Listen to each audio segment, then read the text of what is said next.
दोस्तों नमस्कार, मैं हूं धर्मेंद्र जेटली, आपका दोस्त। मैं हमेशा आप लोगों के लिए concrete products, fly spring industry और कंक्रीट प्रोडक्ट इंडस्ट्री के लिए हमेशा कुछ ना कुछ लेकर आता रहता हूं।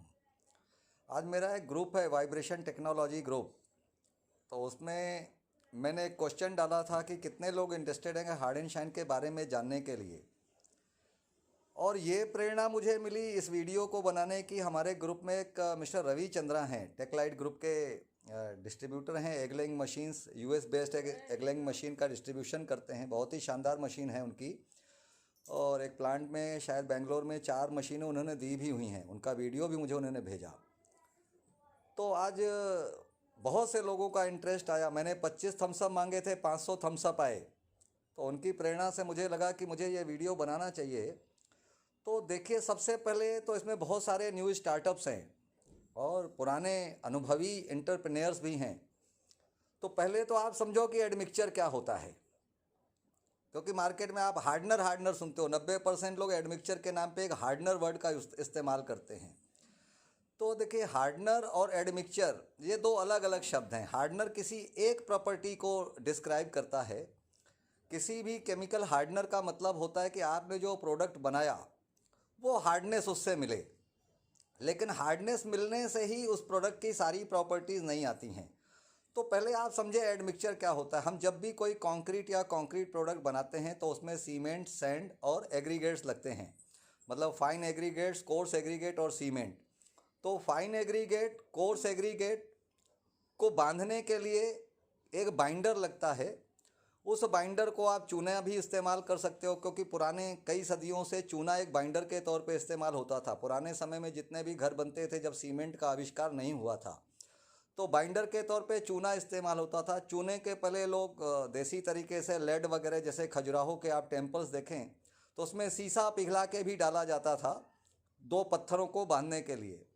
तो बाइंडर किसी भी किस्म का हो सकता है। लेकिन आज जो बाइंडर यूज़ होता है 99% किसी भी कंक्रीट इंडस्ट्री में, वो बाइंडर होता है सीमेंट। तो सीमेंट और पानी, पानी भी एक किस्म का बाइंडर है। वो इनिशियल बाइंडर है। पानी के बिना कोई भी चीज़ आपस में बांधी नहीं जा सकती है। तो पहला तो बाइंडर होता है पानी। तो एडमिक्सचर क्या होता है कि अदर देन दिस कंपोनेंट, मतलब बाइंडर, फाइन एग्रीगेट्स और कोर्स एग्रीगेट्स को बांधने के लिए, इन 3 चीज़ों के अलावा अगर कोई एक अलग कंक्रीट की प्रॉपर्टीज़ को चेंज करने के लिए जो भी यूज़ होता है उसको एडमिक्सचर बोलते हैं। एडिशनली अपन ने कुछ मिक्स किया, दैट इज़ एडमिक्सचर। तो कंक्रीट की प्रॉपर्टी को चेंज करने के कई किस्म के एडमिक्सचर होते हैं। अब देखिए, कंक्रीट की हर जगह अपनी एक स्पेसिफिक रिक्वायरमेंट होती है। जैसे आरएमसी का प्लांट होता है जहाँ रेडी मिक्स कंक्रीट बनती है। उस आदमी की कंक्रीट को लेके एक अलग प्रॉपर्टी होगी। एक आदमी कॉलम या पिलर की कास्टिंग कर रहा है, रोड की कास्टिंग कर रहा है, उसको कंक्रीट की अलग ज़रूरत होगी। एक आदमी प्रीकास्ट का प्रोडक्ट बना रहा है। प्रीकास्ट का प्रोडक्ट वो कहलाता है जो किसी भी मोल्ड में बनाया जाता है। जैसे आप देखो, पेवर ब्लॉक है, वो प्लास्टिक के मोल्ड में बनते हैं, रबर के मोल्ड में बनते हैं। या आप ब्रिक्स देखिए, फ्लाई ऐश ब्रिक है, स्टोन ब्रिक्स है, कंक्रीट ब्रिक्स हैं, फेंसिंग पोल्स हैं, आरसीसी ह्यूम पाइप्स हैं, इलेक्ट्रिकल पोल्स हैं, कंपाउंड वॉल्स हैं। ये सारे प्रोडक्ट जो किसी मोल्ड में बनते हैं उनको अपन प्रीकास्ट कंक्रीट बोलते हैं। तो प्रीकास्ट कंक्रीट प्रोडक्ट के साथ में एक बहुत बड़ी दिक्कत क्या होती है कि जो भी आदमी प्रीकास्ट कंक्रीट में वर्क करता है, चाहे वो ब्लॉक बना रहा हो या पेवर ब्लॉक बना रहा हो, चाहे वो मोल्ड में बना रहा हो या मशीनरी में बना रहा हो, तो हर आदमी के पास में मोल्ड एंड मशीनरी का एक लिमिटेशन होता है, उसके रखने का एक सिस्टम होता है। तो अगर किसी आदमी को प्रीकास्ट कंक्रीट में काम करना है, जैसे एक पेवर ब्लॉक वाला है या ब्रिक बनाने वाला है, तो उसके पास एक पैलेट का लिमिटेशन होता है। जैसे मैं ब्रिक की ही बात करता हूँ, तो मैक्सिमम मशीनें एक पैलेट के ऊपर प्रेस होकर निकाली जाती हैं, फिर उसको एक क्यूरिंग चैम्बर में या स्टैकिंग यार्ड में रखा जाता है। अब वो पैलेट तब तक फ्री नहीं होगा आपका जब तक कि आपका वो प्रोडक्ट सूखेगा नहीं। ग्रीन मटेरियल जो आपका ग्रीन ब्रिक है, ताज़ा बना हुआ माल है, जब तक वो सूखेगा नहीं उस मटेरियल को आप शिफ्ट नहीं कर सकते। और जब आप शिफ्ट नहीं कर सकते तो आपका पैलेट फ्री नहीं होगा। तो जैसे मान लीजिएगा आपका 24 घंटे आपकी एक मशीन है जिसमें आपको पर डे 25,000 या 50,000 ब्रिक बनाने के लिए 2,000 पैलेट लगते हैं। तो अगर वो 24 घंटे में सूख जाएगा तो आपका 2,000 पैलेट से काम हो जाएगा। लेकिन अगर 48 घंटे में सूखेगा तो उसके सिर्फ एक ही तरीका है, या तो आप 2 दिन में अपना प्रोडक्शन एक बार करो, या फिर आप अपने पैलेट का क्वांटिटी बढ़ाओ। क्योंकि अगर एक पैलेट आपका फ्री नहीं हुआ तो दूसरे दिन उस पर माल नहीं बनेगा। तो जो प्रीकास्ट कंक्रीट प्रोडक्ट मैन्युफैक्चरर होता है उसके पास सबसे बड़ा चैलेंज क्या होता है कि आज जो वो माल बनाता है अगर वो कल उसका स्टॉक यार्ड में नहीं पहुंचा, उसका पैलेट फ्री नहीं हो, तो उसका प्रोडक्शन हैम्पर होगा। तो उसके लिए एक एडमिक्सचर यूज़ होता है। अब मार्केट में लोग क्या करते हैं कि हार्डनर, एक वर्ड बहुत प्रचलित वर्ड है, हार्डनर यूज़ करते हैं। अब हार्डनर क्या होता है, हार्डनर बेचने वाले भी कोई टेक्निकल डेटा शीट नहीं देते हैं। नॉर्मली बाज़ार में जो हार्डनर मिलते हैं, हार्डनर बाज़ार में 10 रुपये किलो से मिलना चालू हो जाते हैं। आपको चाहिए तो मैं भी आपको हार्डनर बनाने का पाउडर दे दूंगा, मेरे पास बहुत अवेलेबल होता है। लेकिन हार्डनर सिर्फ प्रोडक्ट को सुखाने का काम करता है। और हार्डनर का एक एडवर्स इफेक्ट ये होता है कि जब भी आप उसको किसी भी कंक्रीट प्रोडक्ट में डालोगे तो वो वाटर टू सीमेंट रेशियो की डिमांड को बढ़ा देगा। अब ये water to cement ratio concrete industry की आत्मा है। आप मेरे वर्ड्स पे गौर करिएगा, और मेरे वर्ड्स पे नहीं, आप जाके मेरी ये वीडियो देखने के बाद में आप जाके गूगल सर्च करिएगा और लिखिएगा कि what is the importance of WC ratio in concrete. क्योंकि कंक्रीट इंडस्ट्री में WC रेशियो का एक बहुत ही इंपॉर्टेंट रोल है। सारे researches, American concrete institute, bureau of Indian standard या वर्ल्ड की जितनी भी रिसर्च ऑर्गेनाइजेशंस हैं वो ये बोलती हैं कि कोई भी कंक्रीट प्रोडक्ट अगर कम से कम, मतलब सीमेंट के साथ में एक WC रेशो होता है कि हम कितने किलो सीमेंट के पीछे कितना पानी डालें। एक उसकी परमिसेबल डोज होता है पानी का कि 100 किलो सीमेंट के पीछे उसमें 40 लीटर पानी लगना है कि 45 लीटर पानी लगना है, उसको WC रेशो बोलते हैं। जनरली ये WC रेशियो 0.4 टू 0.45 पे रिकमेंडेड होता है। अब ये 0.45 या 0.45 का 0.4 या 0.45 कहाँ से आया? अब आप देखिए, जो सीमेंट है, किसी भी प्रोडक्ट को बनाने में सीमेंट का इस्तेमाल होता है। अब सीमेंट का जब आप इस्तेमाल करते हो तो सीमेंट एक प्रकार का कैल्साइंड है, एक ऑक्साइड है। वो चूने को ही गर्म करके बनाया गया हुआ है। चूने के पत्थर को ही, जो लाइम स्टोन्स होते हैं, डोलोमाइट्स होते हैं। मैं जहाँ रहता हूँ यहाँ पे एशिया की सबसे बड़ी लाइम स्टोन की बेल्ट है। हमारे इंडिया का जो 10% सीमेंट का प्रोडक्शन है वो मेरे सिटी से प्लेस होता है। यहाँ पे बिरला सीमेंट है, सेंचुरी सीमेंट है, रिलायंस सीमेंट है, मैयर सीमेंट है, प्रिज्म सीमेंट है, अल्ट्राटेक है, बहुत सारी सीमेंट बनाने की कंपनी। उसका मतलब, उसका कारण है कि यहाँ पे एक बहुत बड़ी एशिया की सीमेंट माइनिंग हब है ये। तो सीमेंट एक प्रकार का कैल्साइंड ऑक्साइड है। सीमेंट के पत्थर को किलन में गर्म किया जाता है, उसके साथ में कुछ एडिटिव और एडमिक्सचर बना के उसका क्लिंकर बनाया जाता है। उस क्लिंकर को बॉल मिल के द्वारा ग्राइंड करके उस टाइम पे ग्राइंडिंग एड्स डाले जाते हैं उस सीमेंट की प्रॉपर्टी को चेंज करने में।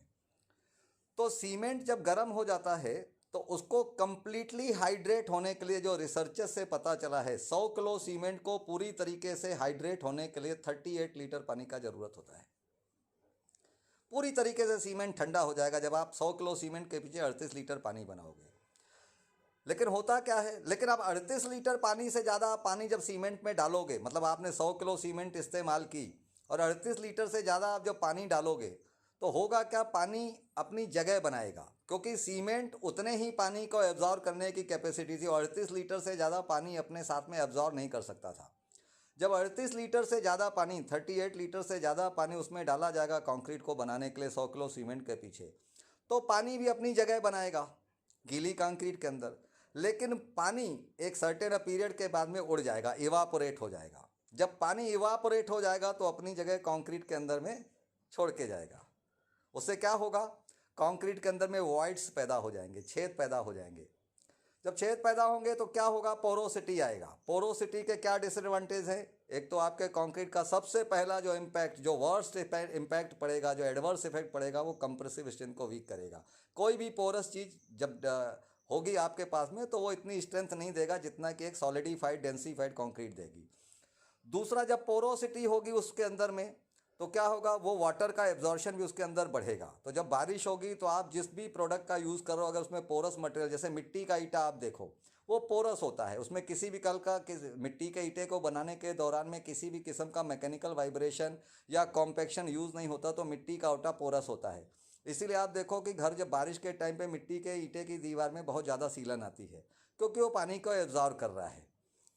तो सबसे पहला तो ये होता है। अब जैसे M20 अपन एक कंक्रीट का मिक्स डिज़ाइन लेते हैं, M20 की कंक्रीट का मिक्स डिज़ाइन होता है, उसमें 50 किलो सीमेंट होनी चाहिए, 85 kg फाइन मटेरियल यानी स्टोन डस्ट या सैंड होना चाहिए, और 170 kg उसमें कोर्स एग्रीगेट मतलब स्टोन चिप्स होने चाहिए।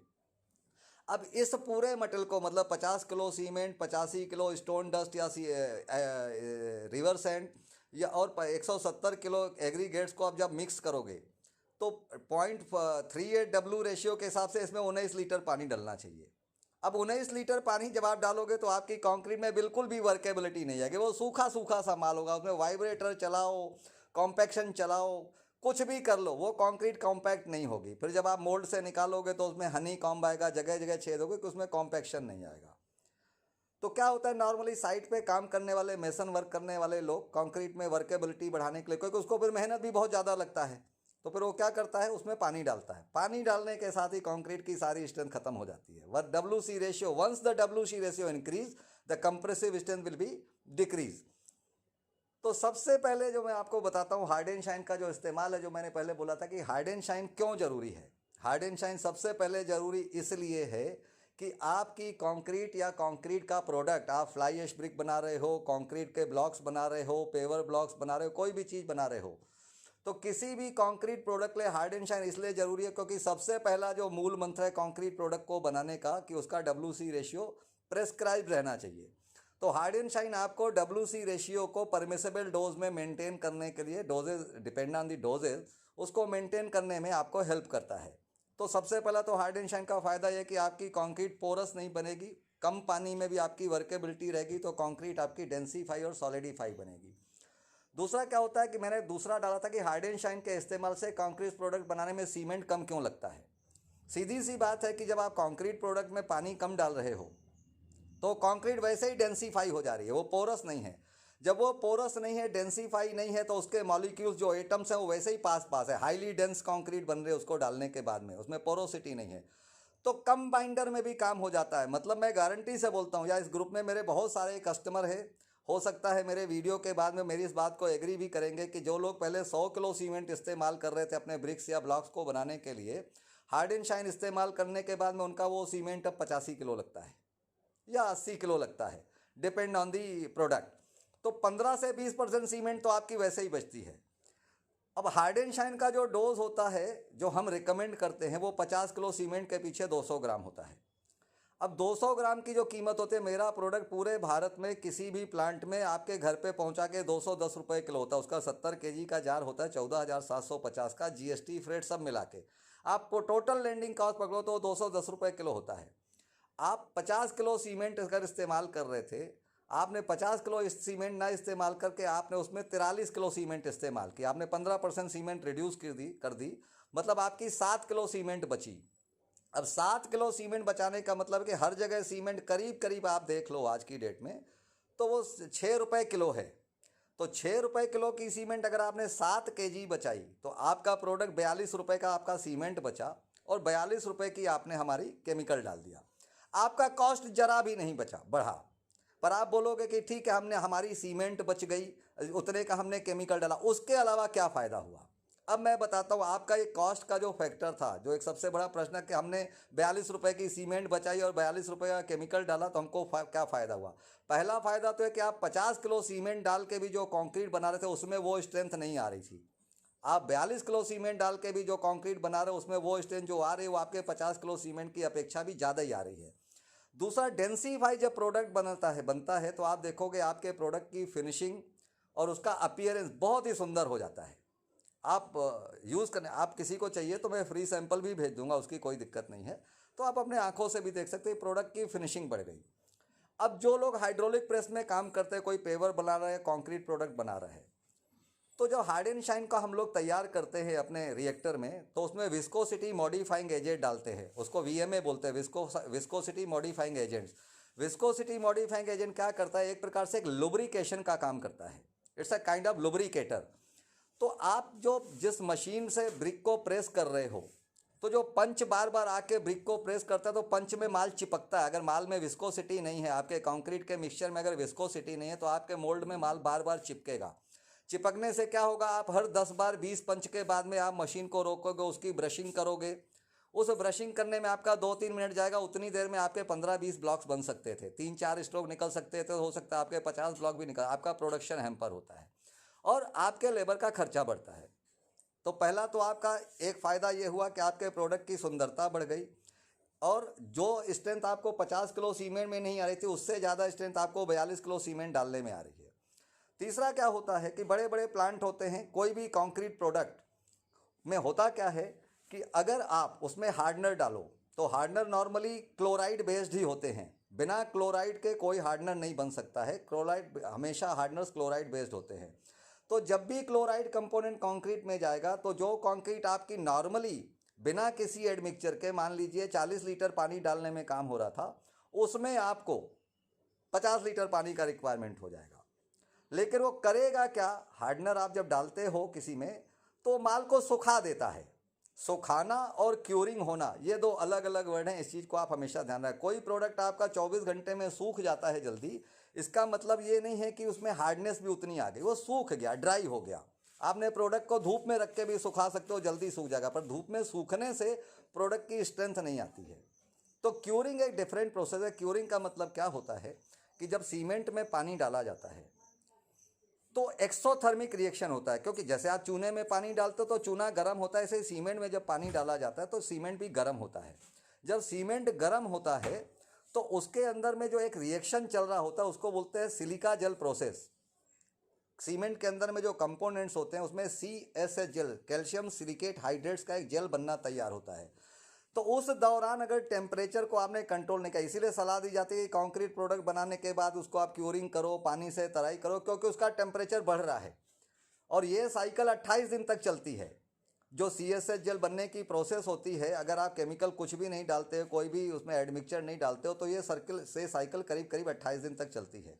इसीलिए ये सलाह दी जाती है कि कोई भी कंक्रीट प्रोडक्ट आप बनाते हो और अगर उसमें कोई एडमिक्सचर नहीं डालते हो तो आप उसको 28 दिन तक तराई करने के बाद भी, वाटर क्यूरिंग करने के बाद ही उसको आप डिस्पैच कर सकते हो।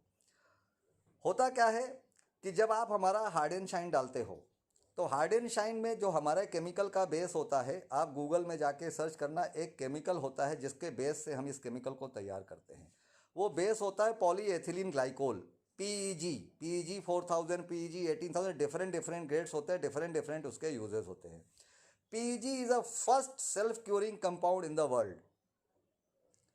कोई भी एडमिक्सचर कंपनी इंडिया में PEG बेस्ड केमिकल नहीं बनाती है। सेल्फ क्यूरिंग कंपाउंड किसी का भी नहीं आता है। सेल्फ क्यूरिंग कंपाउंड डालने का फ़ायदा क्या होता है कि जब आप उसको किसी कंक्रीट प्रोडक्ट में 50 kg सीमेंट के पीछे 200 ग्राम, 250 ग्राम, 300 ग्राम, जो भी हमारा प्रेस्क्राइब डोज है आप डालते हो, तो जो साइकिल 28 दिन में होती थी, अगर आप हार्डनर डालते हो तो वो साइकिल 28 दिन की जगह 18 दिन में पूरी होती है।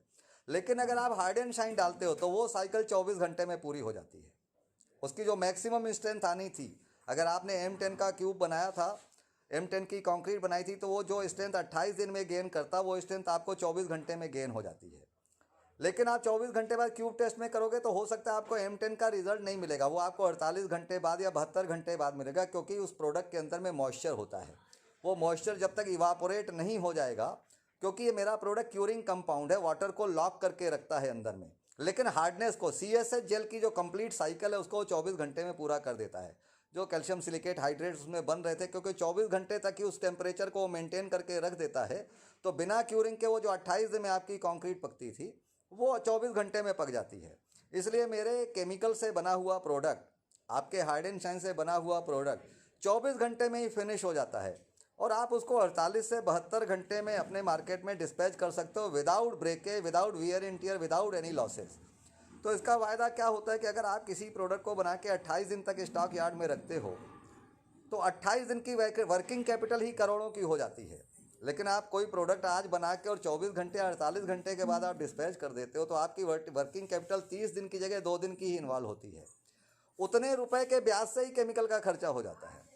दूसरा, जब आप हार्ड एंड शाइन यूज़ करते हो तो बहुत सारे बड़े बड़े प्लांट हैं मेरे क्लाइंट्स के, इस ग्रुप में भी बहुत सारे लोग, उन लोगों ने क्यूरिंग चैम्बर्स लगा के रखे, रोथो का क्यूरिंग चैम्बर, क्यूरिंग क्राफ्ट का क्यूरिंग चैम्बर। ये सब बड़ी अच्छी मशीनें हैं, इनके यूजेस भी हैं, लेकिन क्या है, हार्ड एंड शाइन के यूज़ करने के बाद इनकी कोई रेलेवेंसी नहीं रहती है। करोड़ों के खर्च करने का कोई जो है, 15 पैसे 20 पैसे के खर्च पे आप करोड़ों रुपए की मशीन को रिप्लेस कर देते हो। तो इसका सबसे बड़ा फ़ायदा क्या होता है कि आपको प्रोडक्ट की क्यूरिंग नहीं करनी है और आपका प्रोडक्ट जो है 24 से 48 घंटे में डिस्पैच हो जाता है। तीसरा क्या होता है कि हार्ड एंड शाइन में और बाकी हार्डनेस में फ़र्क क्या है, वो मैंने आपको बताया कि हार्ड एंड शाइन एक इकलौता प्रोडक्ट है जिसमें आपको क्यूरिंग नहीं करना है। बाकी हार्डनेस में आपको क्यूरिंग करना है, WC रेशियो बढ़ता है, उनसे आप किसी भी किस्म का हार्डनर आप ले आओ मार्केट से, आपको उस हार्डनर में पानी की तराई करनी ही पड़ेगी, नहीं तो होगा क्या, आपने तराई अगर नहीं की तो हार्डनर डालने का जो एडवर्स इफेक्ट आएगा कि आप प्रोडक्ट बनाओगे और जैसे जैसे वो सूखता जाएगा वैसे वैसे वो झड़ना चालू हो जाएगा, उसमें से डस्ट पार्टिकल, उसके पार्टिकल लूज होकर निकलने चाहेंगे। आप जिस ट्रैक्टर ट्रॉली या जिस लॉरी में अपना ब्लॉक या ब्रिक भेजोगे तो जहाँ पे अनलोड होगा वहाँ पे आप उसमें बहुत सारा चूरा दिखेगा आपको, क्योंकि वो झड़ रहा है। हार्डनेस का इफेक्ट, एडवर्स इफेक्ट ये है कि आपके प्रोडक्ट सूखने के बाद में फिर वो अपनी बाइंडिंग को वीक होने लगता है और वो झड़ने लगता है। तो हमारा प्रोडक्ट डालने के बाद झड़ता नहीं है।